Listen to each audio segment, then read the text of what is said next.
Dear students, class 12th के first chapter के अंतर्गत कूलॉम्स का नियम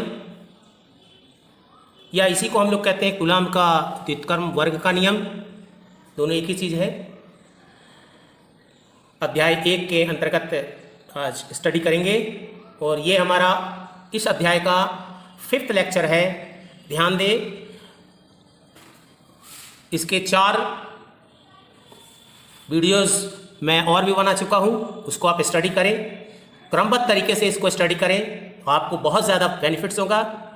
मैं अपने वीडियोस में समझाने के साथ साथ मैं नोट्स भी प्रोवाइड करता हूँ, नोट्स भी देता हूँ, इसलिए आप लोग इसे अवश्य हमारे वीडियो को पूरा देखें। लास्ट में हमारा नोट्स आपको दिया जाएगा। तो चलिए हम लोग कूलॉम्स का नियम या कूलॉम्स का व्युत्क्रम वर्ग का नियम पढ़ते हैं। तो फ्रांसीसी भौतिक शास्त्री चार्ल्स ऑगस्टिन कूलॉम, इन्होंने सन 1785 ईस्वी में एक एक्सपेरिमेंट किया। उस एक्सपेरिमेंट में उसने 2 चार्जों के बीच में, 2 आवेशों के बीच में लगने वाला बल का परिमाण ज्ञात करने के लिए एक प्रयोग किया, यानी एक्सपेरिमेंट किया, और उसके बाद एक नियम का प्रतिपादन किया, यानी एक नियम दिया। तो ये जो है एक्सपेरिमेंटल बेस्ड, एक्सपेरिमेंट पे आधारित है, एक्सपेरिमेंट किया जा चुका है। तो इसमें जो हम 2 आवेश की बात करते हैं, ये 2 आवेश कैसे होते हैं? तो ये 2 आवेश स्थिर होने चाहिए, क्योंकि हम पढ़ रहे हैं चैप्टर 1 स्थिर वैद्युत की। यहाँ पे जो भी बात होगी वो चार्ज स्थिर रहेगा, चार्ज में किसी भी प्रकार का मोशन नहीं होगा, गति नहीं होगा। तो 2 स्थिर बिंदु आवेश। अब बिंदु आवेश कैसा बिंदु आवेश होता है? तो बिंदु आवेश उन आवेश को कहते हैं जिसका आकार जो है उनके बीच के दूरी की तुलना में नगण्य होता है, उसे हम लोग कहते हैं बिंदु आवेश। यानी इसकी जो लंबाई है, लंबाई की तुलना में ये जो आपका आवेश है वो क्या है, एकदम नगण्य है, नेग्लिजिबल। तो आपको इसको कहेंगे हम लोग बिंदु आवेश। तो इसने क्या कहा कि 2 आवेश है, एक है Q1 और एक है Q2, और इसके बीच की दूरी कितनी है, R। इसकी बीच की दूरी कितनी है, R। तो इसकी बीच की दूरी R है। तो कूलॉम के नियम बताते हैं कि 2 स्थिर बिंदुओं के आवेशों के बीच लगने वाला बल, इन दोनों के बीच में बल लगेगा, फोर्स बल। अब वो बल जो है वो 2 प्रकार का हो सकता है कि आकर्षण बल लग रहा हो। क्यों? क्योंकि दोनों पे प्लस प्लस रख दे, सजातीय में क्या होगा, विकर्षण बल लगेगा। माइनस माइनस रख दे सजातीय, इसमें भी क्या लगेगा, विकर्षण। एक को हमने धनात्मक रखा और एक को ऋणात्मक, अब इसमें क्या लगेगा, आकर्षण बल। इसमें कैसा बल लगेगा, आकर्षण बल लगेगा। तो यानी 2 स्थिर बिंदु आवेशों के बीच लगने वाला बल, चाहे वो आकर्षण हो चाहे वो विकर्षण हो, लगने वाला बल यानी ये F, ये अनुक्रमानुपाती होता है। किसके अनुक्रमानुपाती होता है? तो दोनों आवेशों के परिमाण के गुणनफल के, यानी एक Q1 और एक Q2 आवेश के गुणनफल के समानुपाती एक बल लगता है। और ये तो लगता ही है, और जो बल लगता है वो उनके बीच में जो दूरी है, दूरी के वर्ग का द्वित्क्रमानुपाती, यानी दूरी का वर्ग किया और द्वित्क्रमानुपाती। तो इसीलिए हम लोग कहते हैं कूलाम का द्वितकर्म वर्ग का नियम, या सीधा सीधा कूलाम का नियम। तो हमने क्या पढ़ा कि दो स्थिर बिंदु आवेशों के बीच लगने वाला बल उन आवेशों के परिमाणों के गुणनफल के अनुक्रमानुपाती तथा उनके बीच के दूरी के वर्ग का द्वितकर्मानुपाती। अब इसमें जो आपने देखा, चाहे तो वो आकर्षण बल लगा चाहे वो विकर्षण बल लगा कहां पर? इन दोनों को मिलाने वाली रेखा के अनुदिश ही लगा, कोई इधर उधर नहीं लगा। विकर्षण हो रहा है तो क्या हो रहा है? इधर जा रहा है, इधर जा रहा है। विकर्षण हो रहा है, इधर जा रहा है उसी लाइन पे। आकर्षण हो रहा है उसी लाइन पे। तो ये क्या होता है? दोनों आवेशों को मिलाने वाली जो रेखा होती है उसी के अनुदिश होता है। तो आपको मैंने बता ही दिया कि Q1 और Q2 दो आवेश थे, उनके बीच की दूरी ये है। तो ये अब इन दोनों को मिला दें, हम इसको हम मिला के लिखें Q1 Q2 बटा R स्क्वायर।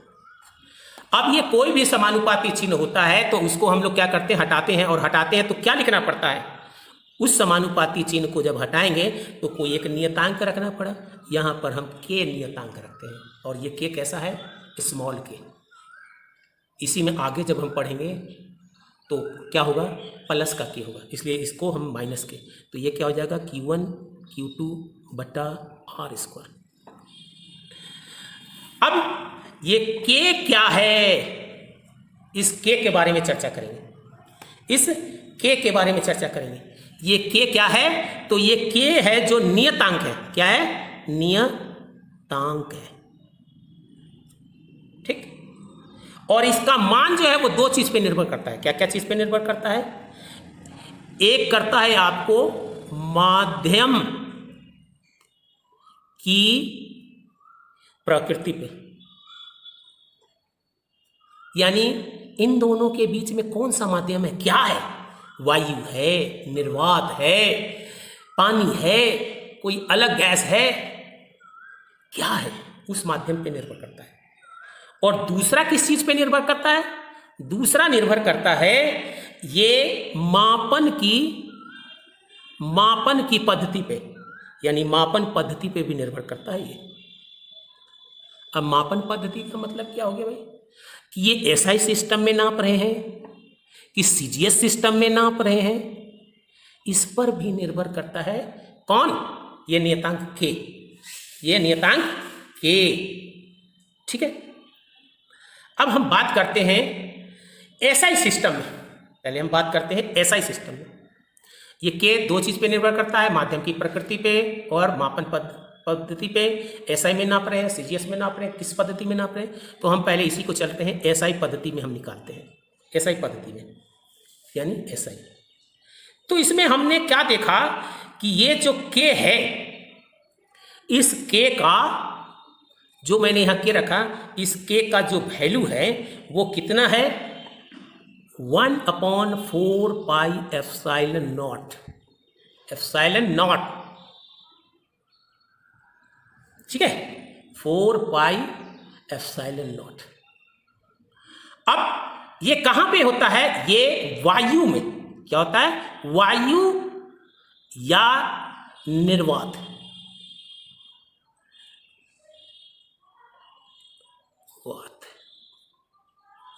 निर्वात में, वैक्यूम, कुछ भी नहीं हो।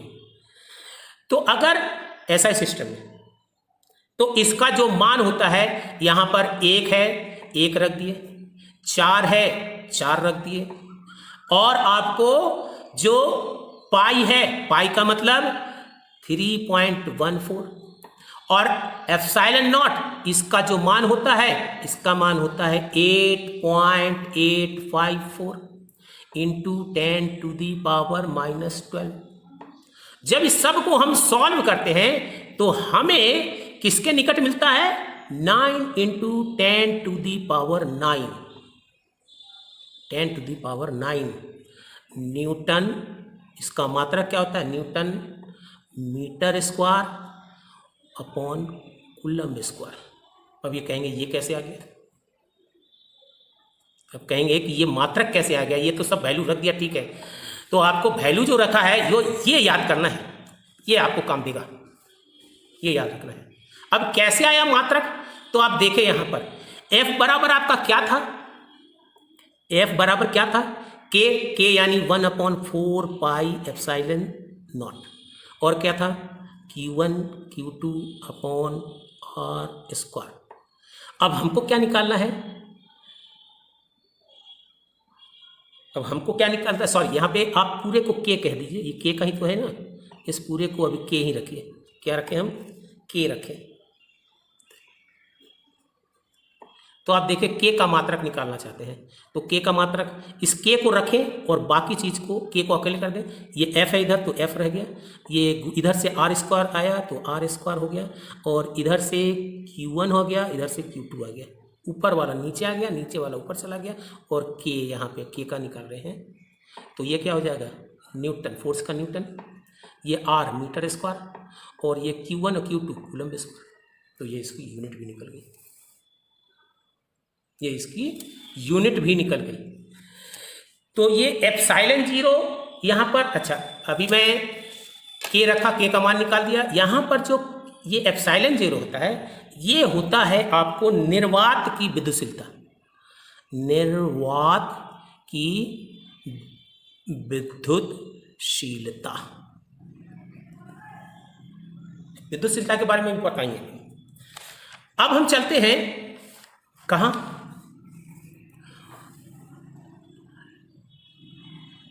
तो ये F बराबर कितना आ गया, F बराबर जो यहाँ पर अगर हम मान रखें, कितना मान आया था, हमारा मान आया था ये K का मान ये आया था, और हमारा F बराबर KQ1, तो F बराबर रखते हैं हम, यहाँ देखें F बराबर क्या हो जाएगा, F बराबर हो जाएगा 1/4 पाई एप्सिलॉन 0 और Q1 Q2 बटा आर स्क्वायर, और इसको हम लोग कह सकते हैं, सॉरी बराबर का चिन्ह है ये, और इसको कह सकते हैं F इज इक्वल टू, यहाँ से आया है क्योंकि के क्या होता है, के होता है 1/4 पाई एप्सिलॉन 0 नॉट, तो F इज इक्वल टू, और इसका मान कितना आता है, इसका मान आता है 9 × 10⁻⁹।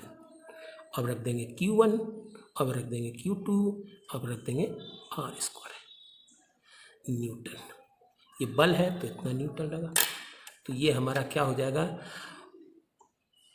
ये हमारा हो गया आपको ये हमारा कहाँ हो गया, निर्वात या वायु में, कहाँ पे, अभी हम निर्वात या वायु की बात कर रहे हैं, निर्वात में या वायु में, ठीक। अब हम चले, यदि इन दोनों के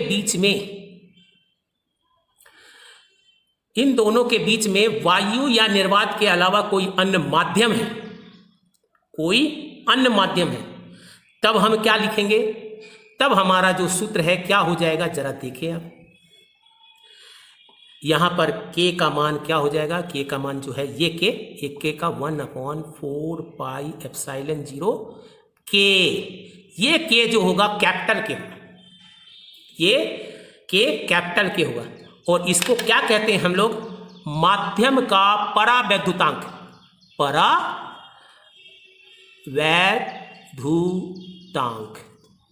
परावैद्युतांक, ठीक। ये सभी माध्यम के लिए अलग अलग मान होता है, ये स्मॉल कैन है, के है, कौन वाला, ये वाला, ठीक है। तो अब हम बात करें फिर इस, तो F, और ये F कैसा, अब माध्यम की बात कर रहे हैं, तो माध्यम बराबर क्या हो जाएगा, F माध्यम सब्सक्रिप्ट में लिख दिया छोटा में, 1/K की जगह 1/4 पाई एप्सिलॉन 0 K, और Q1 Q2 upon are square, ठीक है। तो ये क्या चीज में निकल गया, ये हमें किसी माध्यम में निकला है, ये हमारा किसी माध्यम में निकला है, तो ये हमारा किसी माध्यम में निकला है, इसको हम लोग घेर दें, ये आ गया, ये हमारा कहाँ निकला था, वायु या निर्वात में, ये हमारा कहाँ निकला, माध्यम में।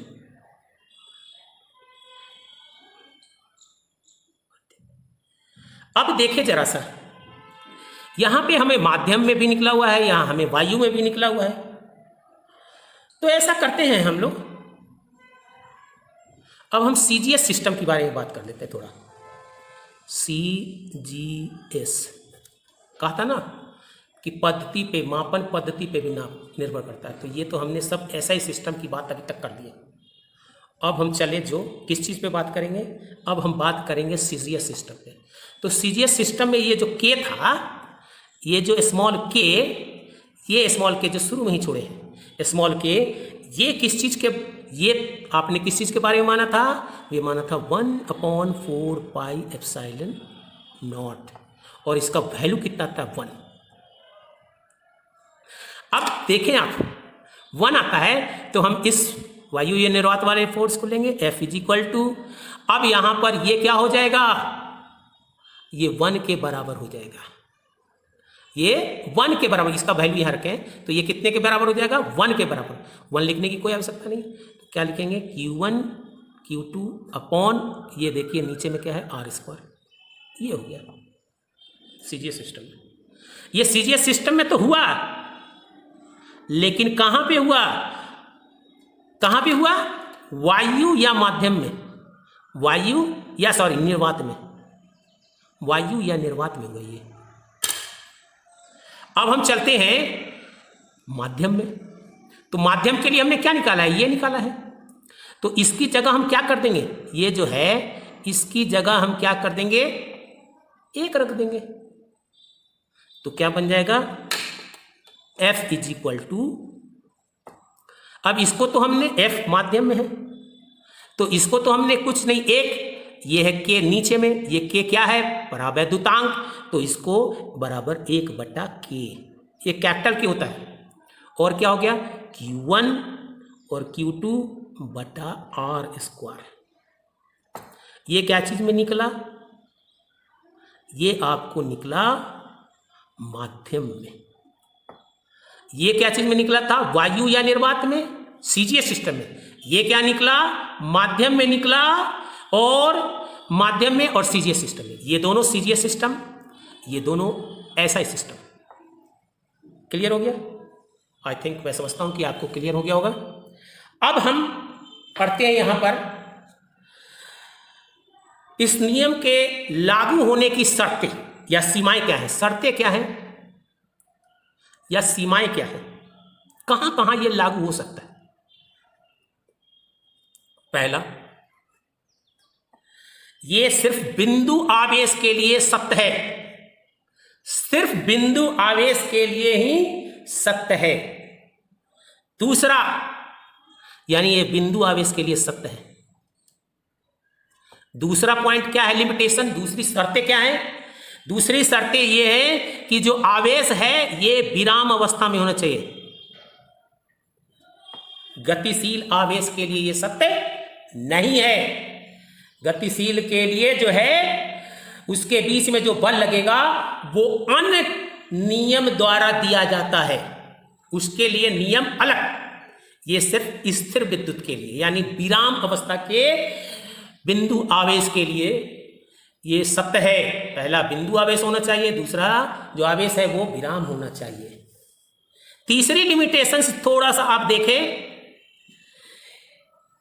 कि ये जो है 10⁻⁻5 मीटर और किलोमीटर, यानी रेंज 10⁻⁻5 से किलोमीटर तक अगर दो आवेश को रखा गया है, इन दोनों के बीच में रखा गया है, तब तो ये न्यूटन का नियम लागू होगा, सत्य होगा। कहां से कहां तक? 10⁻⁻5 मीटर से किलोमीटर तक की अगर कोटि में रखा जाए तो काम करेगा। अगर 15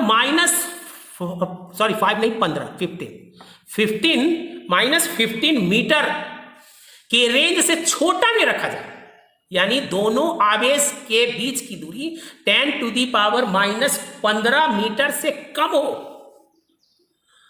तो वहां पर क्या होगा? ऐसी स्थिति में क्या होगा? ऐसी स्थिति में हम लोग कहां पहुंच जाएंगे? जो परमाणु के अंदर नाभिक होता है, यानी नाभिक में पहुंच गए।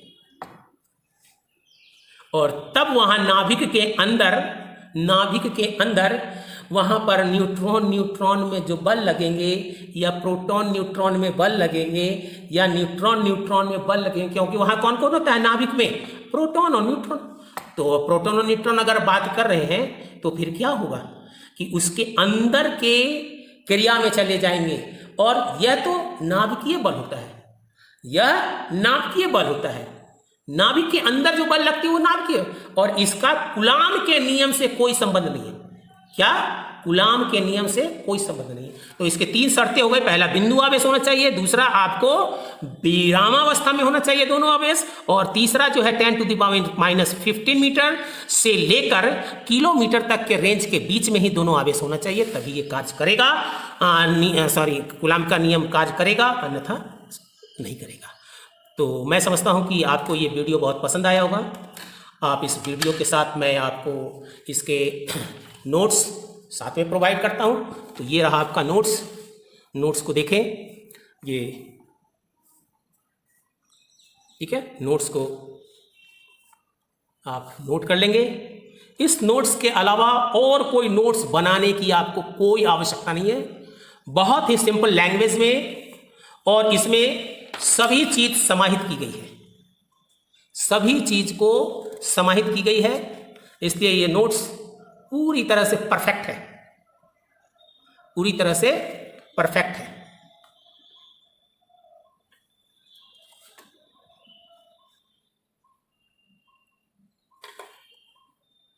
तो आई थिंक आपको ये वीडियो अच्छा लगा होगा।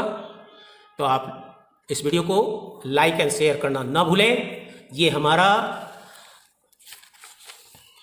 5th वीडियो है चैप्टर 1 के अंतर्गत, क्लास 12th फिजिक्स।